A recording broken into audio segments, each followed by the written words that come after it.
Hello, everybody, and welcome to This Week in Astrology with your friend, full-time astrologer, life coach, Reiki master, full-time astrologer, intuitive astrologer, Reiki master, life coach, and so much more. And this is This Week in Astrology. It's Monday night. It's our Monday night date on September 13th. So if you are just joining me live while I'm broadcasting here on Facebook, I might be broadcasting live on Instagram, so just welcome.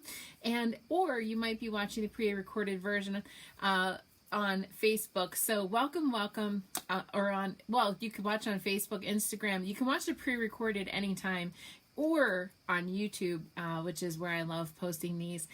You can see I'm a little rusty. I was out of the loop for 1 week and I already messed up my intro. And also it could be because Mercury's starting to almost go retrograde soon too. So welcome if you guys are joining. Corbin, hello, welcome. Scorpio as usual. Anybody else that is broadcasting, I'm broadcasting live here on Instagram. Okay, Nitty, hello on Instagram. Leo, welcome. I'm just trying to be able to read the posts here. So if you guys are just joining me live, I'm a little rusty. I took some time off last week and got out of the loop already.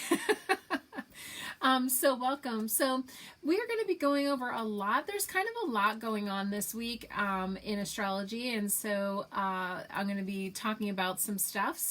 Mars is going to be moving into Libra this week. Venus is already in Scorpio, but I didn't go over that last week, so I want to talk about that.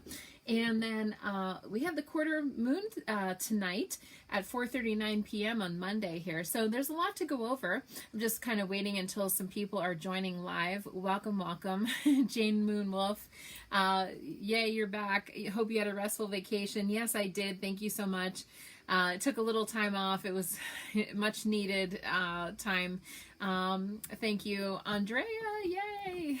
Aries, Gemini, Cancer rising, yes, welcome. Kathleen, Vermont, viewing from Vermont. Leo, Brian, welcome. Missed me and my expertise. I love that. Thank you so much. Courtney, Taurus in Vermont, welcome. Rita, you better re-look what you posted there. I'm not reading that out loud. Wendy Martin, wonderful Monday with me. Wendy, Wells, Vermont, she's Aquarius. And Melinda, yes, Melinda, hello, Vermont, Capricorn. So go ahead and post below what your astrological sign is, where you're viewing from. I love hearing all across the country. We have people all across the country. So yeah, Rita, there's a typo on your on your post. So anyway, welcome everybody who is joining me. So tonight we had the quarter moon cycle. That is, it's our Monday night quarter moon on the 13th here. As of this post, yeah, it was an oopsie. On this post, it's just coming a few hours after my mom saying damn phone. So anyway, so it's coming a few hours after. So I'm broadcasting live here at 9 p.m. Eastern time. The quarter moon, the peak of the quarter moon was 4:39 p.m. But that's just like, that's just like the full moon. When it's the peak of the full moon at whatever, 7 o'clock, it doesn't mean it's just 7 o'clock that we're looking at. We can't look at things so, under a microscope, even though it is Virgo season. So we do want to look at things in a microscope sort of way. But basically with the quarter moon in Sagittarius, it's misleading because, there's 4 moon cycles. That's why it's called a quarter moon. But literally, it looks like a half moon in the sky. So basically, that's what we call the quarter moon. So it's the first quarter lunar cycle. And this is what I nicknamed, because it's so confusing, the quarter, the half, what is it? It's so confusing. So the first half a moon, okay, or quarter moon after the new moon is what I call the second chance new moon. And that was tonight. That is taking place 21 degrees Sagittarius. So if you have Sagittarius in your chart, or if you know it's 21 degrees Sagittarius in your chart, but it's highlighting the mutable signs. So just like the sun and the moon have a real interplay here, right? So the new moon, the sun and the moon are in the same sign. The full moon, the sun and the moon are opposite signs.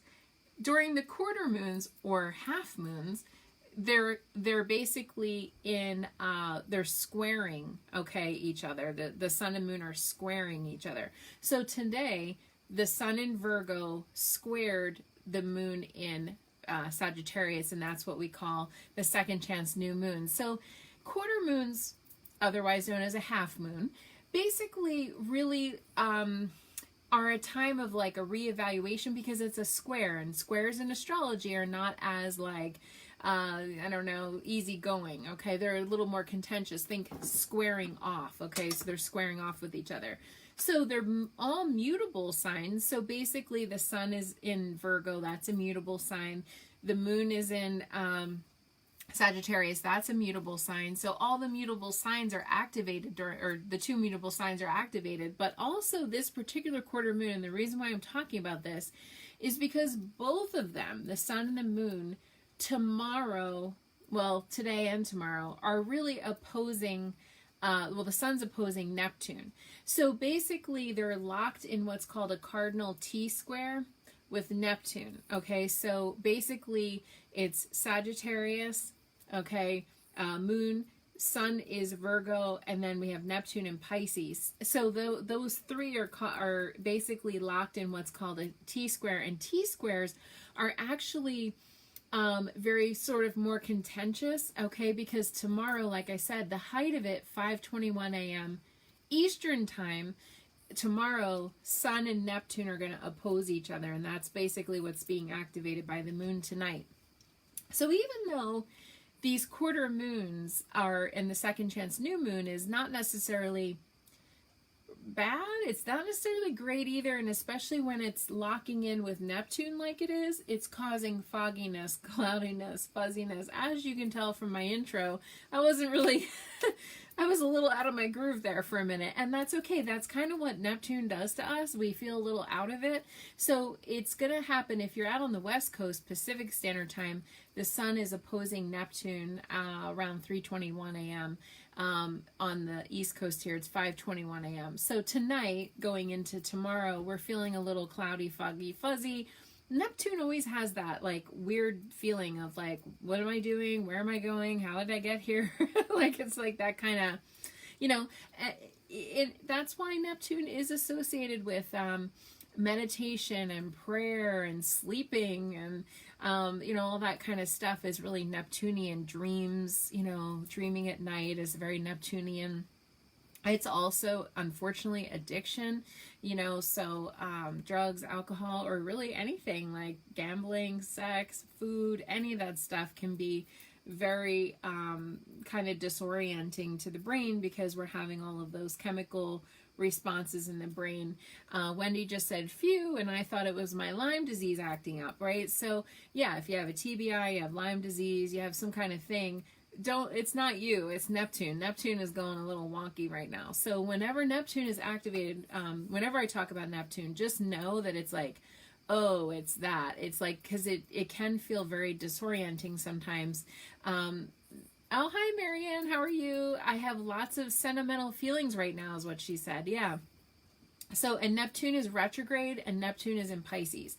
So it's active today and tomorrow. And because it's being highlighted by the sun and the moon, today the moon is squaring Neptune. Tomorrow the sun is opposing Neptune. It's a very Neptunian kind of thing. And that makes us feel a little out of it or a little sentimental.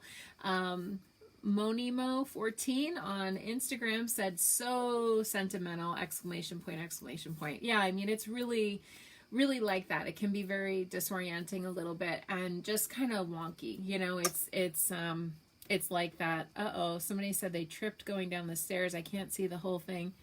Feeling fuzzy after tripping. Oh no. Going down the stairs today. Yeah, Ashley. So welcome, Ashley. Yeah, and you're right in the heart of it because I'm looking at your signs. She posted she's a Virgo sun. So see, Virgo sun is we're in Virgo season. So Virgo sun is activated. Sagittarius moon is activated. Now we got Pisces Neptune activated. So all these are activated right now. And so if you feel a little out of your groove and a little funky, that's Neptune. You know, Neptune's very good for right-brained activities. So think creative, think music, art, painting. Like Neptune's so helpful. Like if, let's say you were a painter, you know, and you're just painting and you are imagining and dreaming, and all day you didn't have a real big schedule, you're just painting and having fun. That's so Neptunian. That's that kind of thing. So yeah, so I mean, it's hard to stick to these linear schedules when Neptune is activated, and especially if you're one of those mutable signs. Now, I posted today on my Astro tidbits on my daily post that the way out of all of this hot mess is through Gemini, which is the missing mutable in the mutable T-square. There's 4 mutable signs. 3 of them are activated. The one that's missing is Gemini. So really, Gemini is definitely one of those things that it's like, if you maybe talk about it, talk through your problems, get some clarity, especially if you're a verbal processor, get some clarity and all that. Walaska, hello, greetings from Nicaragua. How are you? Good to see you. Wendy said, great, I have to make 45 pairs of earrings tomorrow. Okay, so yeah, if you're in a creative field like Wendy, for sure. Kate said, Pisces from Vermont, welcome. Monica said, smoke alarm. Oh no, set you off by getting skillets ready for camping. Yeah, Neptune kind of jar you awake and make you think, you know, on your feet. So anyway, that's basically what the deal is for today and tomorrow. And I always say these quarter moons are a time of reevaluation. We're reevaluating. So if you go back to the analogy, I'm always talking about the farmer when we talk about the planting cycles, because really that's what they used to use back in the day, okay, is the moon, and at least the smart farmers were. And so this is a time of reevaluating, okay, reevaluating some things. So basically, we planted the seeds during the new moon. We harvest on the full moon. So this is the in-between the new moon and full moon right now, where we're going, does it need fertilizer? Do we need new soil? Should I put it in more sunlight? And maybe, you know, like, in other words, it's the time to make some changes and to reevaluate things. And that's basically takes place on the quarter lunar cycle. So that's basically what the deal is. So that's going to be today and tomorrow. Now, tomorrow has a lot of energy, actually, astrologically speaking.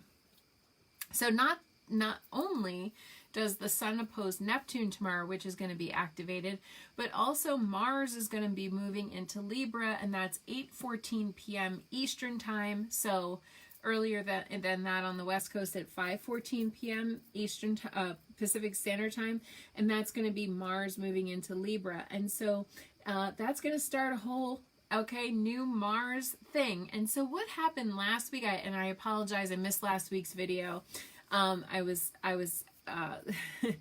unavailable last week. I needed rest. So Venus ended up moving on Friday, on the 10th, September 10th. Venus moved into Scorpio. So remember what I always say, Venus is sensuality and romance. Mars is sexuality and passion. Okay, and so when we have these two, you know, the famous author, I think it's John Gray, who wrote Women Are From Venus and Men Are From Mars, or whatever it's called. Men Are From Mars, Women Are From Venus. That's basically the archetype, you know. I mean, a lot of times that is the archetype of those two. And so Venus is our sensuality. But here's the thing. These two are mixed up right now.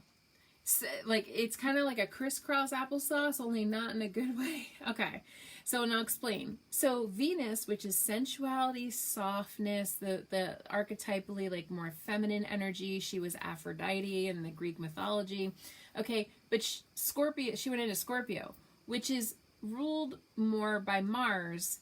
And Scorpio is considered to be more of a Mars passionate sexual thing, where Mars moved into Libra, which is ruled by Venus, Libra is literally ruled by Venus. So we have like, it's almost like they're in opposite. They're we're a little mixed up. So this is a very more aggressive Venus and a more passive Mars. So Mars is usually the dominant, like kind of archetypally male, aggressor, power struggles, like he can be dominant, very domineering, aggressive, you know, whatever.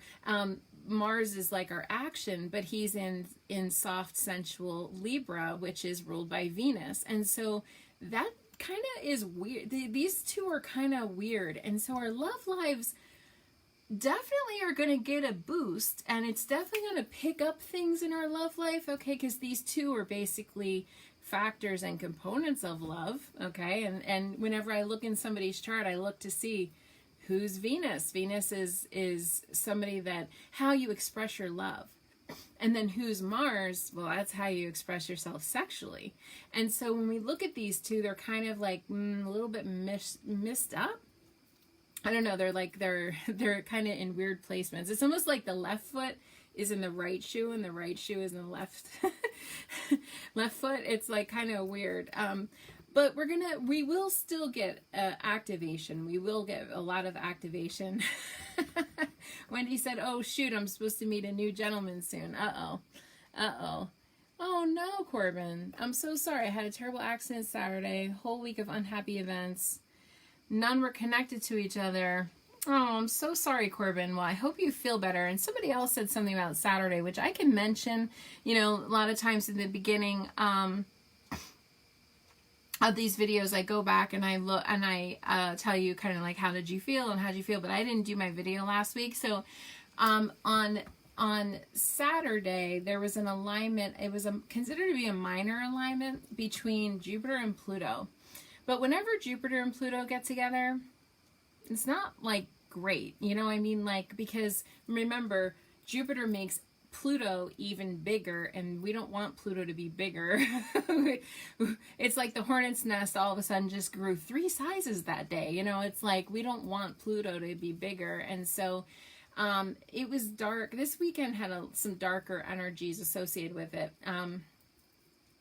Jupiter and Pluto being in alignment with each other. I mean, actually, when Jupiter and Pluto are conjunct with each other, like they were last year, wink, wink, okay, that's when we usually have pandemics, plagues, okay, huge, you know, viral things that go around the planet, okay, so that is the maker of some really bad stuff there when Jupiter and Pluto align. Now, they weren't in a conjunction like they were last year, and that roughly doesn't happen very frequently, you know, as far as those two coming together. But when they do, it's not good. So Pluto and Jupiter went together this weekend, and that's kind of what can stir up some stuff. So, you know, I mean, Jupiter makes whatever Pluto's doing, whatever Jupiter aligns with, it makes it bigger. So we love when Jupiter aligns with, let's say, the sun, or let's say Venus. Not so good when it's aligning with Pluto, because Pluto is considered to be darker and transformative and power and you know, all this kind of stuff. So it's heavy duty. It can be heavy duty. So those two were activated this weekend, and that was kind of sort of a darker thing. Okay, so I'm sorry everybody's having a hard time. Wendy said everybody had a fire in her panties. Corbin said, but I'm a Scorpio. Isn't Pluto supposed to be your friend? Yes, but it depends on what Pluto is doing in your chart, okay, in order to know, like Mars, I'm an Aries and Mars is my ruler, but Mars is not considered to be a nice planet. Like I just said, can be domineering and aggressive and anger even. And now, good news is tomorrow Mars is moving into Libra, and so Mars being in Libra is a more passive, let's make peace, not war. Mars doesn't really like hanging out in Libra, okay, just to let you know, and it will be until the end of October. So between September 14 and October 30th, Mars will be in Libra. So this is about putting our effort and endeavor into peace, into love and romance, into hey everybody, let's get along, let's be fair, let's be balanced. Like where Mars usually is kind of like, let's go in and just figure it out, you know, and if I can't figure it out, I'll punch you in the face, you know. I mean, Mars can be like that. So even though, Corbin, you're a Scorpio, and that should be a good thing with Pluto, but whenever Pluto's activated, it is still a dark planet. So now basically Venus went into Scorpio on Friday, like I said, and that could be very good for Scorpios because Venus is love. Okay, so that can be a good thing. Juliet said, great time to call your Aries, right? I mean, yeah, like, so just like if you have someone that's troublesome, like someone that you're fighting with and contentious and whatever, Mars and Libra might be helpful. Okay, so this is a more sensual Mars, a softer Mars, a Mars that is kind of in its opposite type of sign. So Mars doesn't like this. Mars might be throwing a hissy fit behind the scenes, but Mars has to deal with going through Libra. And so that's basically what's happening. So we have Mercury in Libra now. We have Mars in Libra now. So how we think and talk and communicate is very Libra. And again, Libra is balance, fairness, beauty. Okay, get along with everybody, mediation, and let's make a deal, and all of that stuff. And the biggest thing is to remember that Libra is partnerships, and it's relationships, and it's business partnerships. Okay, so anybody that you have a close working relationship with, where it's like a team, that is Libra. Okay, Libra can help with all that. It's just that Mars doesn't really like to do that. Mars likes to just, you know, bash through whatever's happening. It's like the god of war. So it's like, oh, we can't figure it out, I'll just bomb your camp, you know. That Mars can be like that. So now Mars is having to go simmer down. We have to figure out a way to get all of us to get along. So Mars is not functioning at its best, we'll just say, but maybe Mars needs to chill a little bit, okay, and just calm down. And Mars in Libra depends on where Libra is in your astrological chart in order to know where Mars is giving you energy, because Mars always gives us energy. Now, you know, it's fun. I always like to ask you guys, do you know where your Mars sign is in your astrological chart, what sign it's in and what house it's in, because that'll tell you who you're sexually attracted to. And sometimes it's sometimes, like, let's say Mars is in, for example, Libra in your chart, but you're a Cancer, and you might be attracted to Libras, like, ooh, hottie attracted, ooh, I don't know who's that Libra, I don't know, but you try to date them.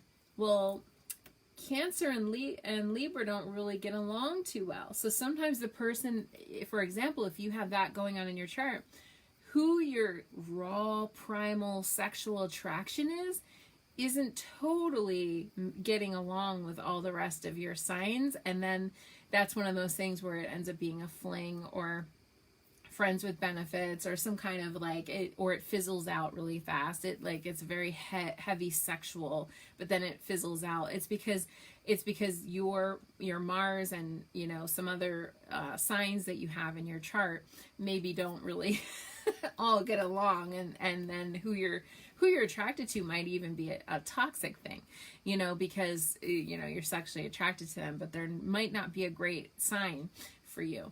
Now, it depends, obviously, like, let's say, again, using that Cancer Libra example, maybe that person has some Cancer in their chart, and then that would actually work out. That could be enough to, you know, or they have a little Pisces in their chart, like Cancer and Pisces are besties, you know. So it depends on what's going on. So I don't like to make those bold statements of like, this one sign sucks, you know, like for any one person, because really we're all very complicated, and each of our astrological charts varies and looks like a snowflake. So it just depends on, if anybody knows where their Mars is, go ahead and post below. Corbin said, Mars buys you, who buys you dinner first, ? Yeah, I mean, so that's a thing. Fifi Wonder Girl, I am a 5th house Mars in Libra, Mars return time. Yes, it is Mars return for you, 5th house Libra. So you must be very, very creative, because that's a real creative placement for Mars for sure, Fifi. And that's pretty cool. That can be a lot of fun. Also that you are in love with love, and you might be prone, and I'm sorry I'm saying this on a public thing, but you might be prone to kind of tumbling into these like sexual like things, but you have to kind of make sure that they work out, because fifth house is the house of love. So those sexual desires can make you feel loved, but if they don't have other factors, then it would be very deeply unfulfilling for you, and then it would just be a lot of flings. There would be a lot of flings there. So you have to watch those fifth house Mars things.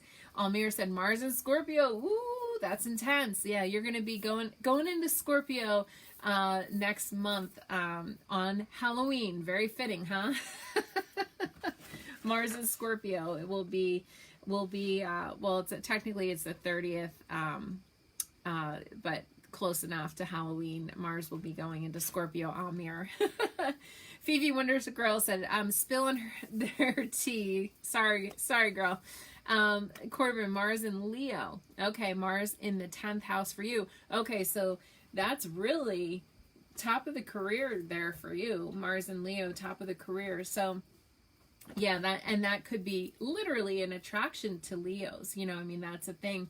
So, but you'll put a lot of time, effort, energy. You know, remember, Mars is our motivation. It's our drive. It's our ambition. It's our effort. It's our energy. It's like the stuff that makes it happen. So it depends on how you function.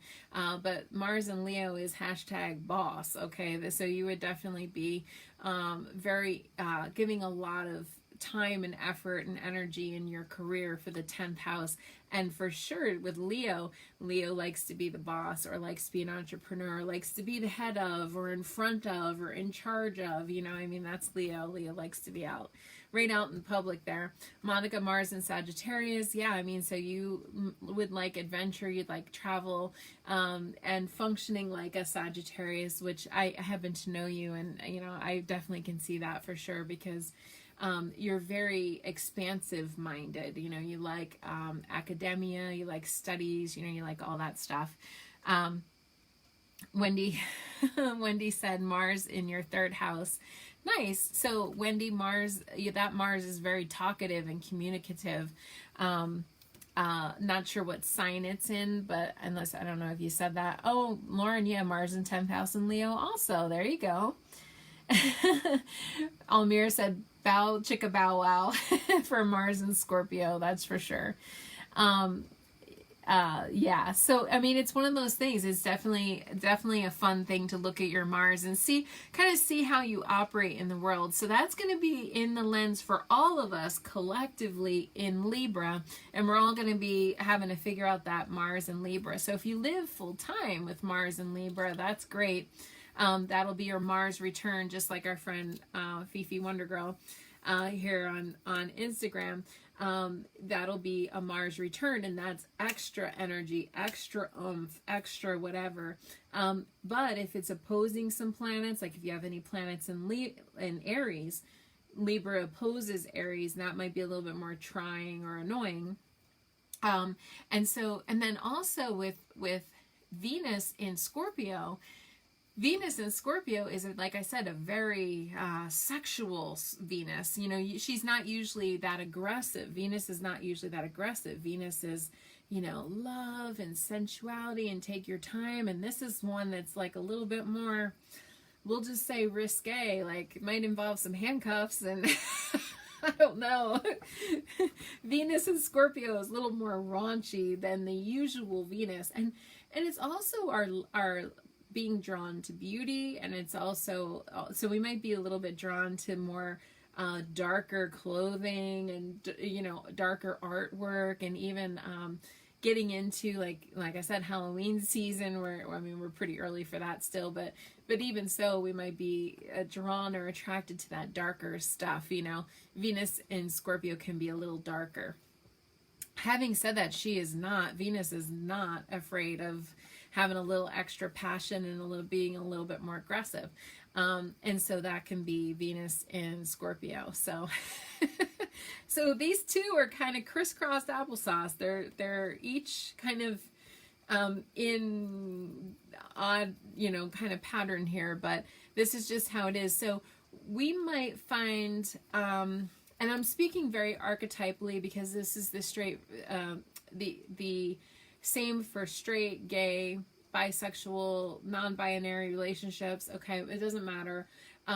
It's who you sort of align with more. If you align more with the Venus feminine side, or if you align more with the masculine Mars side, then we're kind of being like tossed upside down, because this feminine is being a little bit more domineering, a little bit more aggressive, and the masculine's sitting back and he's being a little bit more passive and a little bit more receptive. So these two are strange. They're kind of strange. But, it's okay. It might mix stuff up enough that again, you might have some like interesting, like if you're looking and you're doing all that. Having said that, even if you're in a relationship, your partner might all of a sudden, if you're like, let's say, archetypally you're the female and the husband's the male and he's really usually more masculine, all of a sudden this month he might sit back and you're like, come on, I want to make a decision, let's go. So these roles, in other words, are going to be a little bit reversed, and that might be kind of fun to play with for like this long, okay, and then it'll kind of go back to the way. I don't know, like they'll be functioning a little better. We'll just say. Corbin, you were born on Halloween. That's wonderful. That's my favorite time of year. I love that. Wendy said, I just purchased a mysterious castle painting. Yes, exactly. So anybody that has just like like an interest in some of the darker, kind of art and things like that, very Baroque, period, or goth, any kind of stuff like that, that can be Venus and Scorpio. I think of like serpents and red lipstick and, just kind of, it's like Venus and Scorpio can be very ooh la la. So Venus is going to be in Scorpio between September 10th all the way until October 7th. So it's a little 4 week chunk of time, 4 weeks really, a chunk of time that we will have 1 month of Venus and Scorpio. So we can get our passion / sexy on, I didn't really like those movies, but like I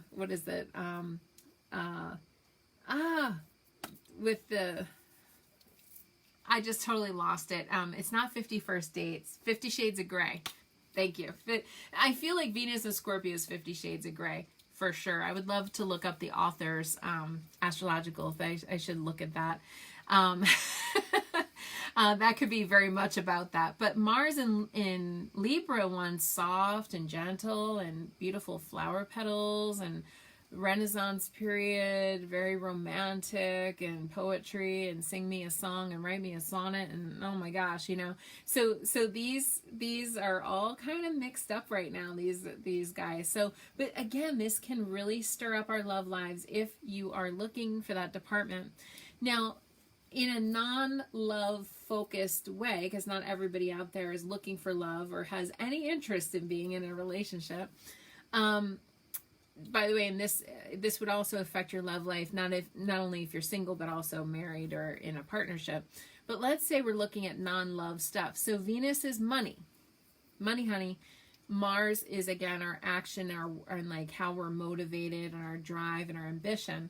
So these two, when we look at money, Venus and Scorpio is very shrewd. Okay, she wants to check everything out. She's reading between the lines. She's not trusting any get rich quick schemes at all.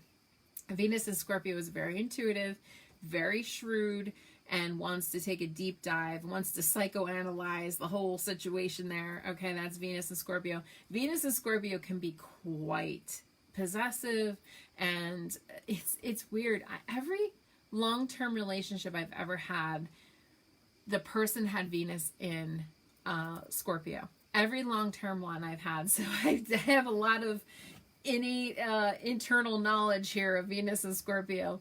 And so Venus and Scorpio can be possessive, can be jealous, can be intense, just very intense.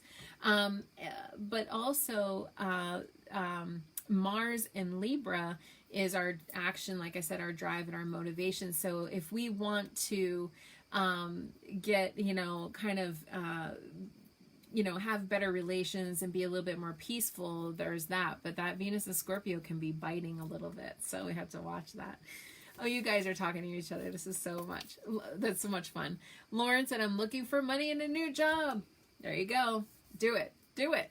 Do it. Especially before, obviously you're going to put your stuff out there, but before Mercury goes retrograde, which is going retrograde in Libra too at the end of the month on September 27th. So we want to make sure when we're in the pre-shadow period, this is what's called the shadow period, we want to make sure that we're like crossing our T's, dotting our I's, basically, backing up our cell phones, backing up our computers, making sure that, we have all the things we need to do, schedule appointments, all that type of stuff before Mercury goes retrograde, because we are in the pre-shadow. So the pre-shadow time is definitely the time where stuff starts to go wonky and hinky and weird, and you really need to know where Libra is in your astrological chart in order to know how that's going to affect you personally, what house and what planets it's basically, affecting.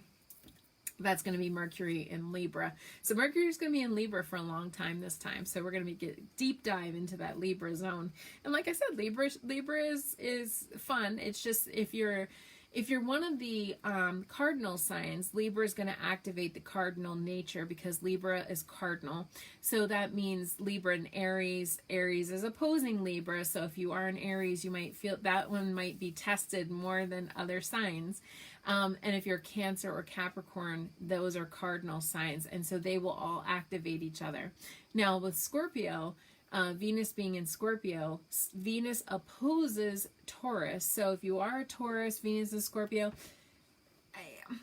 Venus again is lovely, so she's not really like a problematic planet, but you might be a little at odds with your love partner during that time. If you are a Taurus, you might feel a little out of sync with your partner, but it's not anything like terrible, and so Scorpio and Taurus is for sure going to be in the middle of that. And then if you're an Aquarius or a Leo, you might feel the Venus in Scorpio as well. So those signs will all be activated, and they're fixed signs. So the Venus is going to activate the fixed signs, but Venus is love, so that's good.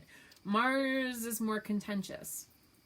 Mars wants to fight, and it's almost like Libra's like, chill out, calm down, and sit in the corner. Wendy said Libra's in your 6th house, so health and routine, I guess. So yeah, so the 6th house is health. It's your day-to-day activities. So yeah, your habits, your routine. It's your co-workers. So if you ever want to know what are my relationships like with co-workers, that's the 6th house. And the 6th house is also how you give service to others. So what do you do? How do you give service? Well, you love them. You're Libra, so you love them, and you want to make them feel good, and you want to give them your art and give them your beautiful goods that you make. Wendy is very, very, very talented. And makes different things. And so that's how she shows her love. That's kind of like your love, like I say it's kind of like a service love language, particularly 6th house. So if you know your astrological chart, I'm not sure how to say that. Begal Braith 29 on Instagram said, I'm a Taurus with Mars in Cancer. Oh, that's awesome. That's actually those Taurus and Mars, are besties and they get along really well. So that's a good combination. In other words, how you act and your motivation, your drive is totally compatible. My mother, Rita, on here has Mars in Cancer also. And so that's going to be a good thing. So yeah, so that's nice. Tara said, hey, joining late. Leo from Vermont. Wendy said, it was your mother's birthday. Nice. Very good. And you made her a great meal and a cake. That's awesome. Okay, so that's just tomorrow. Okay, so we have Mars in Libra, and we have the Sun opposing Neptune, and that's all on the 14th, tomorrow, Tuesday. Now, as we get into the rest of the week, excuse me, I have allergies. On the 16th of Thursday, we do have the sun is forming a trine with Pluto. Now, we just talked about Pluto being a little dark.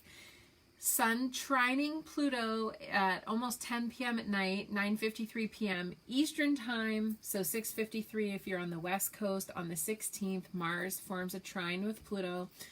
Now, trines are good. Trines are lovely. Trine means they're getting along. The sun is in Virgo. Virgo's an earth sign. Pluto's in Capricorn. Capricorn is an earth sign. Technically, they should get along. But remember what I always say. Pluto is the dark side. So here the sun is shining on the dark side. And it's almost like when, I hate to say it, but like let's say you lived in a big city or live in Florida or something. You turn on the light and all the cockroaches start running around. That's kind of like what happens when the sun shines its light on Pluto. Pluto doesn't like to be seen and be very vulnerable.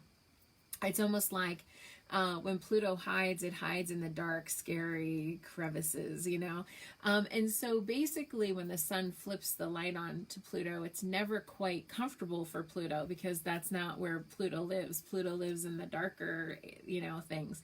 So it can be intense when the sun aligns with Pluto. Even though it's a positive thing and a good thing, it means transformation, and hopefully we can lean into the transformation and not fight it.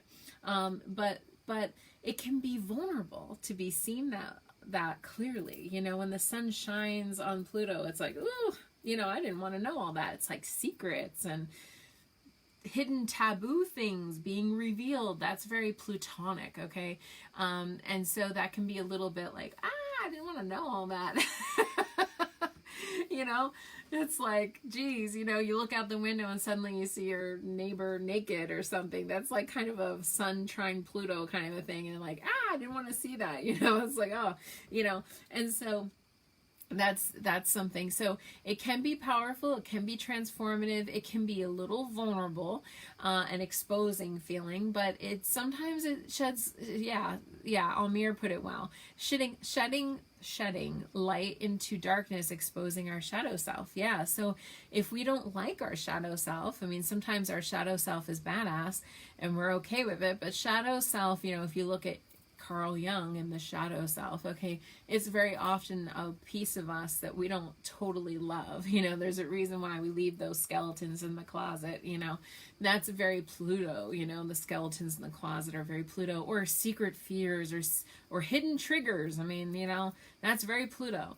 And when the sun shines the light on something like that, it can be like, very exposing, and we don't want to we don't want to feel that quite that exposed. And so how do you deal with that? Don't fight it, lean into it. Just lean into it. Darn, you saw me naked in the window. Shouldn't have been looking in my window, okay? You know what I mean? It's like that kind of thing. Make a joke out of it. Be like, you know, if you can. I mean, obviously each and every one of us has our own, you know, stuff. But lean into it. Lean into it. Go, yeah, that's exposing. That makes me feel, I don't know, depressed. Or that makes me feel, you know, reminds me of a childhood wound that I had. That's interesting. You know, I mean, just be curious. Lean into it. I always say that's easier and better when now here's the cool thing. If you are an earth sign, I just mentioned Virgo and Capricorn here are going to be very activated, and Pluto's retrograde too. So definitely we're going to be dealing with some kind of dark, you know, looking at something from the past. So if you're one of the earth signs here, okay, there you go. You got your chance to, you know, organize and come up with a plan and experience something powerful that we can like figure it out. And so that's what the deal is. We don't have to take it and go, oh, you shouldn't have done this. Shouldn't have turned that light on. I didn't even have my, you know, whatever hidden or covered up or whatever. I don't know. Like, but Pluto can be like that. Pluto can, and I hate to say this, but Pluto in a chart, I'm going to get just a little, I'm talking about Pluto. I can't be light and fluffy all the time. Pluto can be sexual traumas and Chiron. If you have Pluto or Chiron that are in your chart that is not like they're badly aspected, they're definitely they can be markers of you know, sexual trauma, basically. So do we want that activated? No, but it happens, you know, it happens a few times a year. So that's what's happening. It's happening in a positive way, which means we can learn from it and we can grow from it, and we're more apt to lean into it and have it be a little bit better than let's say if it was a square or an opposition or, you know, a semi-sextile or any of those things. Those things can be harsher, okay, than a trine. Trine's the best case scenario. So hopefully we won't get too triggered, and hopefully it won't last too long, and hopefully we can lean into the learning quickly with it, because, you know, if our shadow self is exposed, that's on Thursday, okay? That's the peak of it. So we'll feel that today, tomorrow, even like all the way until Thursday, we'll be feeling it, and then it starts to kind of die off. And then the next day, on Friday the 17th, Venus, I just got done saying Venus is in Scorpio, is going to form a square with Saturn retrograde in Aquarius. Now, Scorpio and Aquarius are two fixed signs, and they're not getting along right now, and fixed is fixed. Okay, so there's three modalities in astrology, and I'll go through all three. There's cardinal, there's fixed, and then there's mutable. Fixed means that you were born in the middle of a season. So in the middle of like middle of summer, middle of winter, okay, that's a fixed sign. And that is a sign that we describe as being fixed. Mutable is when you're at the end of the season transitioning into another. And then cardinal is at the very beginning, right when we first day of summer, first day of spring, you know, those are the cardinal signs, the leaders of the zodiac. So when you get two fixed signs, kind of coming to a grinding halt here, okay, when you get two fixed signs together, one goes, it's my way, and the other one goes, it's my way, and it's my way or the highway, and I'm not changing for you. Well, I'm not changing for you. Well, you know, well, you have to change for me. No, I'm not changing for you. Okay, these two can kind of lock in, and not really, there's not a lot of bending and flowing between the two fixed signs. Fixed signs, sorry to say, have the reputation for being the most stubborn of the zodiac.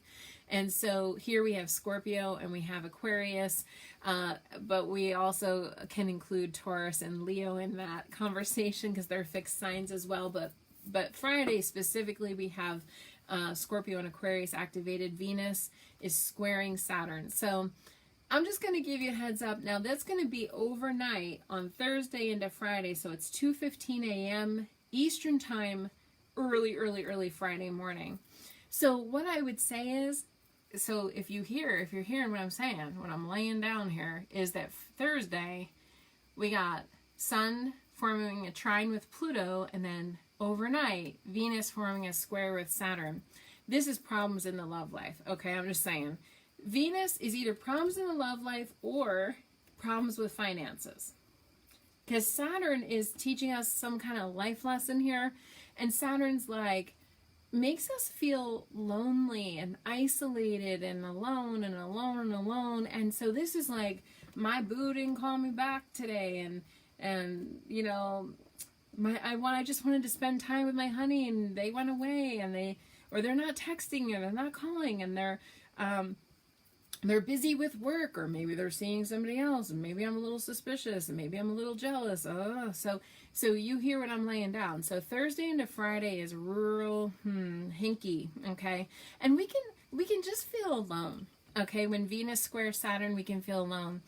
Now, it'd be interesting for you to look in your own astrological chart. And you know, I love these conversations. I have people that tell me that for Monday night they look at their chart, and they sit there and they look at it and they go, oh, Gretchen said this and this, and they can learn more about themselves. And that's why I like to teach, because astrology is a vast subject, and it takes many years to learn it, and to learn it well, because it's the study of time.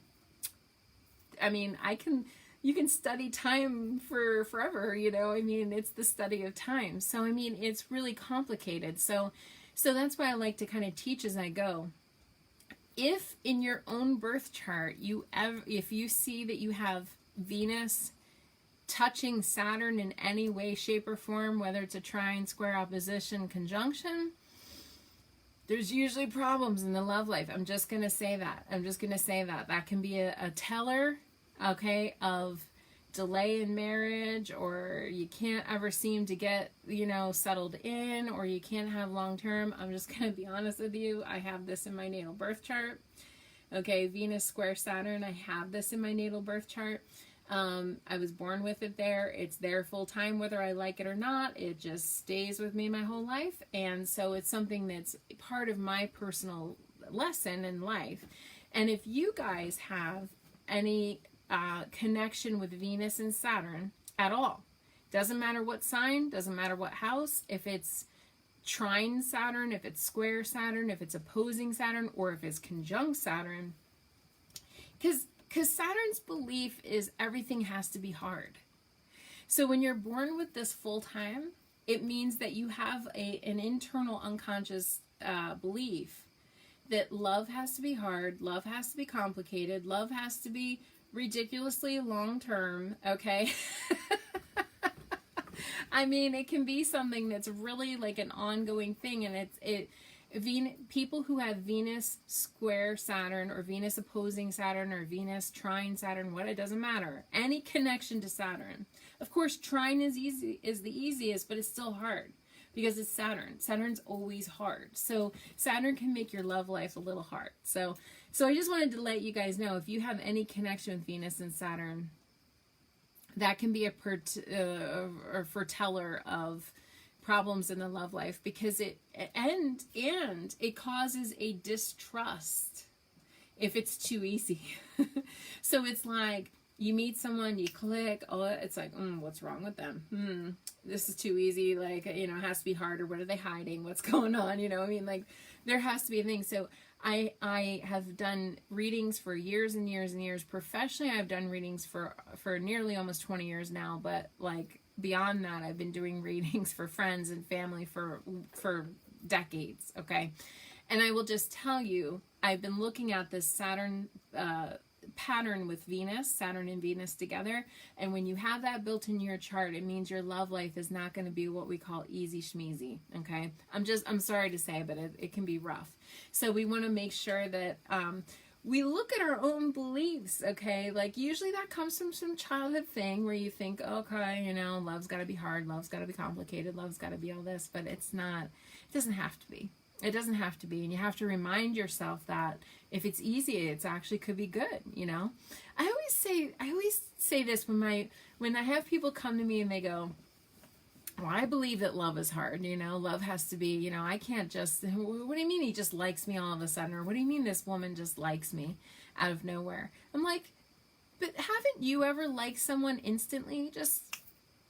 You instantly just like them. They didn't even really say very much. They just walked into a room and you're like, I want to get to know that person. That person seems cool. That person, seems very smart or attractive or has, a really big talent. We can like people instantly, and so people can like you instantly too. Shocker, okay? So we don't have to overthink it. Sometimes we get suspicious of people who like us instantly, and it's almost like a turnoff, and especially if you have this Venus-Saturn hot mess going on in your chart, I'm sorry to say, it can make us go, and not trust somebody. So actually it could be easy. Somebody could just like literally just like you. I had somebody say that to me the other day. It was so sweet, and they were like, I just love your energy. And I was like, awesome, I love your energy, and it was like a cool thing. So it doesn't have to be hard. And with this Venus Saturn stuff, a lot of us believe that it has to be hard. So anyway, that's getting activated this week. So what I live with full time, welcome to my world. You're about to step into my world, okay? Where all of a sudden it means that our lover might be detained, unable to be with us, blows us off. Worst case scenario, goes hot, cold, goes breadcrumb, goes distant. Okay, I mean, like, so you just want to kind of don't get involved, because Pluto can make it a big deal big, huge deal, and then all of a sudden you're fighting all weekend, and that's going to suck. And then we're moving into the full moon on Monday. So it keeps growing in intensity and passion. And so just to let you guys know, on Monday, the full moon, 7:55 p.m. Eastern Time, 28 degrees Pisces. That's going to be on the full moon on next Monday night. So it's going to be right before the broadcast, like an hour before my broadcast. It's going to be at the peak of the cycle, full moon in Pisces. And so as we get closer to that, things pick up in intensity. So I'll just say this, the end of the week could be a little intense. So there you go. There you have it. So I hope I covered this week in astrology. Lauren said she has maybe Venus opposing Saturn, not sure. Yeah, I mean, so that's a delay in love life. Often people with Venus, Saturn, aspects will get married later in life. That's another thing. Maybe I'll be in the nursing home and have like a marriage there. Venus in your 12th house, Saturn in 10th house. Yeah, you had a rough time with relationships. Yeah, I mean, so Venus in the 12th house, that's Venus in the 12th house is tricky because the 12th house is anything that's hidden from the public eye. It's anything that's tucked away. And sometimes it's even tucked away from you. So if your Venus is in your 12th house, the key is to bring it out into the open. That's a predisposition to having secret affairs and secret little trysts and having like these relationships where it's not like really public. But you don't want someone to, that can be like like, how do I say this? Like where you just have flings, or like someone's just kind of treating you as an option. So they're not really taking you out to dinner, and they're not really taking you out and showing you off to the world because it's hidden, right? Your Venus is hidden. So it's almost like there could be this predisposition to having those types of things, and you don't want that, especially if you want to be the main deal, the main one, squeeze. That can be uncomfortable because then it's like, what, are you embarrassed of me? Like, why are you not introducing me to your friends? Why are you not introducing me to your family? You know what I mean? So that can be like a red flag, right? So, and I know another person that had a Venus in their 12th house and actually secretly dated someone that was underage for like a year until they became of age, and then they did get married, and they were married for 15 years, but that was a little, right, like scandal. So Venus in the 12th can be like these secret things, but it's like not very comfortable because it's secretly I love you, secretly I like you, but nobody knows, or the person treats you like that, and that can be not so fun. So you want to bring that Venus out into the light. It's okay to share your feelings. Bring it out into the light. Fifi Wonder Girl said, yeah, I am Saturn in Libra. Oh, yeah, that would be another kind of thing there. So anyway, I want to get into some questions. Hope that helps. So we have a lot of things happening this week, especially Thursday, Friday, and then even next Monday. Over the weekend, we'll be getting prepared, the moon moves into Pisces on Saturday at 4:22 p.m. So we start getting into that Pisces mode Saturday, Sunday, and then boom, Monday, full moon, Pisces. Oh, that sounds awesome. Monica said, I'm going to be camping by the ocean with the full moon. That's like Pisces full moon. I can't even think of a better place to be, is camping by the ocean. So, or being by water. I mean, that's another thing. So yeah, so I'm getting my cards ready. If anybody has any questions for me tonight, I'm happy to do a couple of questions. And then also I'm going to pull some cards for just one card for everybody. Oh no, Sarah. Yeah, Corbin, I'm going to pull a card for you. Sarah, oh. Hi, I miss you too. So she rescued a turkey over the weekend, but it passed away. I'm sorry, Sarah.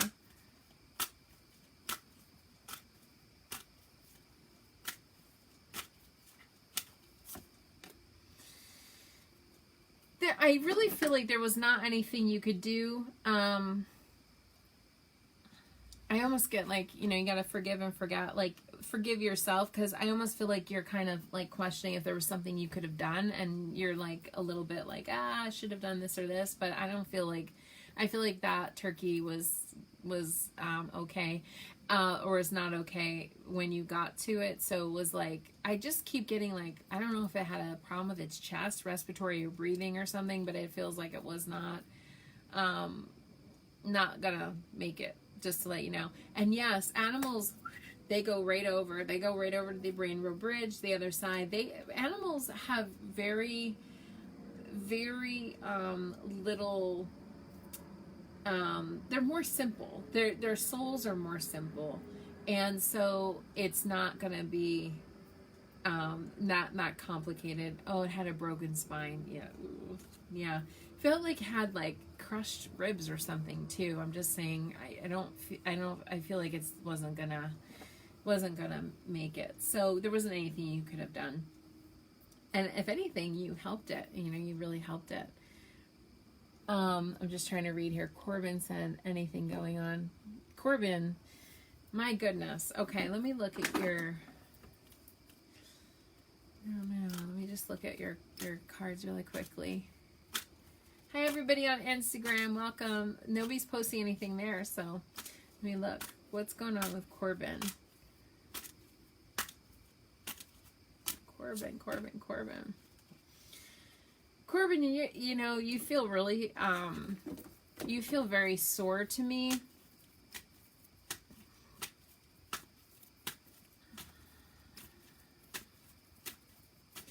I don't know why, but I'm getting a lot of like back, spine, pelvis, hips. God, you're like, it's going down one leg. I'm getting pain, stiffness, joint tightness. You can see this Neptune thing's really making me, I can't talk tonight. God, Corbin. You're gonna be okay, but man alive, this was not fun for you. Corbin, you're getting revived the dormant. Poor guy. You're down for the count. We want you to revive here. See how this poor guy, look at how like the tree has no leaves, but all of a sudden is starting to bloom a little bit. It's going to be a slow recovery, Corbin. It feels like there's a lot of tightness, soreness. I would really, I'm not a doctor. Go see a doctor. I can't give medical advice. I'm just looking in your energy at your cells and your tissue. It feels like you really need anti-inflammatories or a CBD or some kind of a thing. Obviously, you want to check with your doctor. Ice would be good as well, to kind of get that inflammatory down.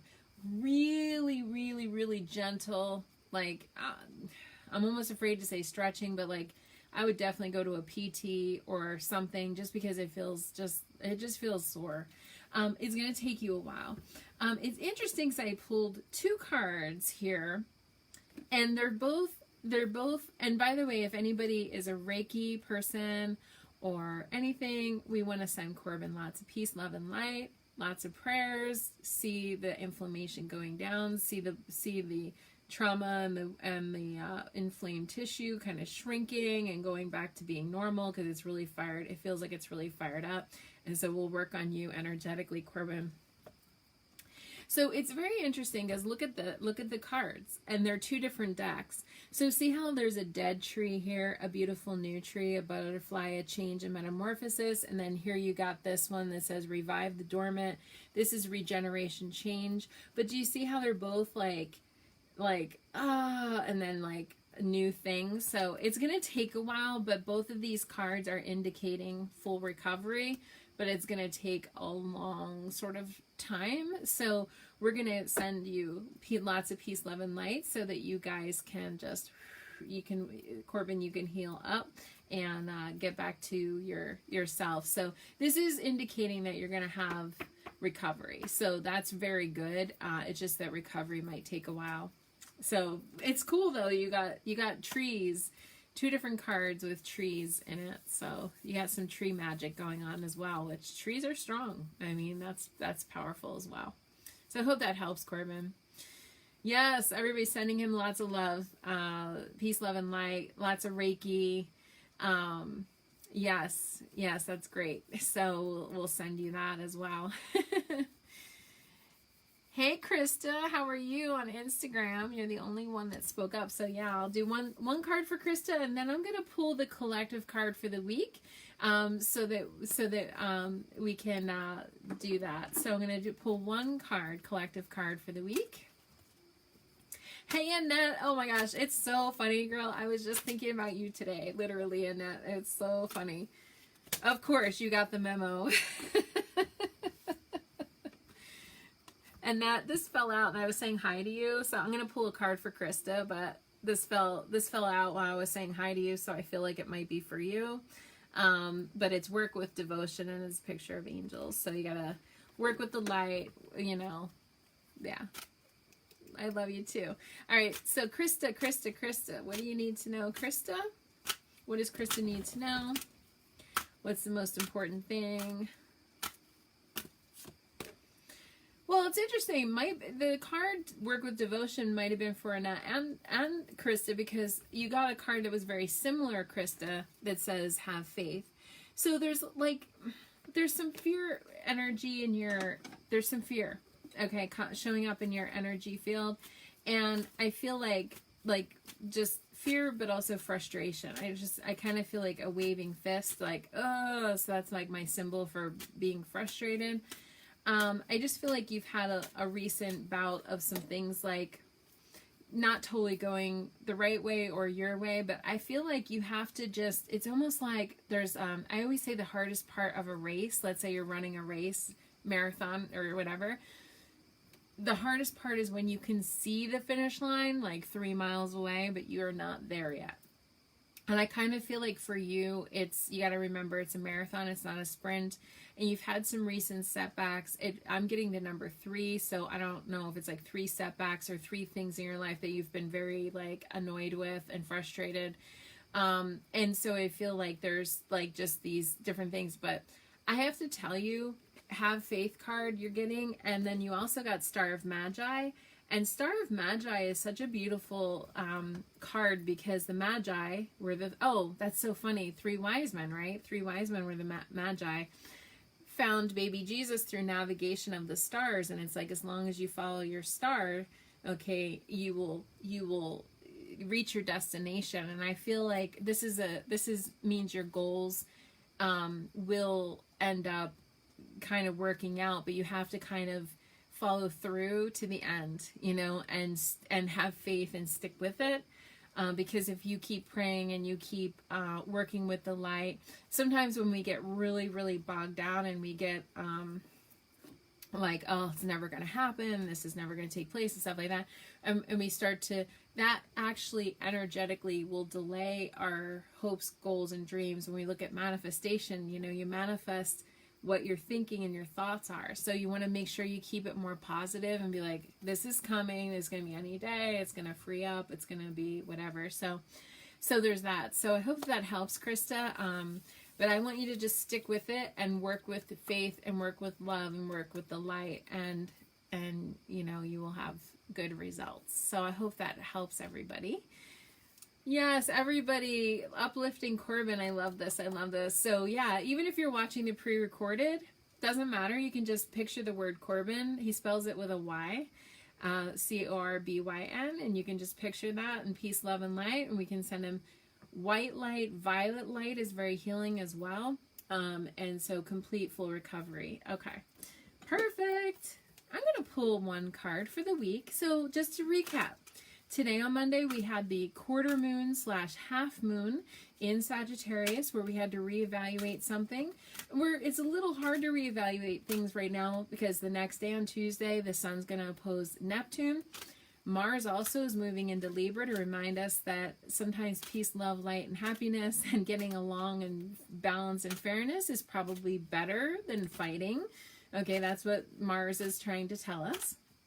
And we might need that, because Thursday and Friday we have Pluto being activated by the sun, and the next day Venus is activated by Saturn, which is throwing a little monkey wrench into our love/financial department, and things could feel extremely intense. But just remember, feelings are not facts always, okay? So you just want to make sure that you don't have to buy into that rubbish. Pretend it's just going, it gets intense. Sometimes we have these things that get intense. Next Wednesday, Mercury's going to square Pluto too. So we're not going to be totally out of the Pluto thing even next week. So we'll be talking more about that. So what do we need to know? Angels, spirit guides, and guardians. What do we need to know for all of us for this week? What's the best thing we could do so that we can have positive outcomes in our life and be able to go forward? Keep your commitments. Okay. This card, keep your commitments, okay, is yes. You said maybe yes to somebody. You said yes to a job. You said yes to whatever thing. And maybe life gets busy, maybe, but in a bigger spiritual sense, because these are Sonia Choquette cards. So when you talk about bigger, you got to keep your promises to yourself. Okay, so that's like the work of the holistic psychologist. I don't know if you guys follow her on Instagram. She's amazing. But like, if you make a promise to yourself, that's the most important promise that we can make to anybody or anything, is literally keeping our commitments to ourselves. Okay, if we promise ourselves every day we're gonna wake up and make our bed, then make your bed. Okay, if you said I'm not going to say yes to things that don't fulfill my heart and soul, then you got to make that promise to yourself and keep it this week. See, remember, this week we have a lot of energies pulling us this way, pulling us that way, pulling us all different ways. So really keeping promise to yourself, whatever your commitment is to you, okay, follow through with you. Okay, that's the bigger thing. So yes, keep commitment to your promise to others and stuff, but most importantly, it's to yourself, okay? Holistic psychologist says, a lot of times in childhood, our parents were busy, or worse yet, they were abusive and they let us down. So maybe they broke promises to us. Maybe they didn't keep us safe, or maybe they, worse yet, abused us. Okay? So how do you heal that? By keeping a promise to yourself and having daily rituals and daily practices so that you can follow through. And when you start to see that you stay committed to you, all of a sudden other people will start to stay committed to you.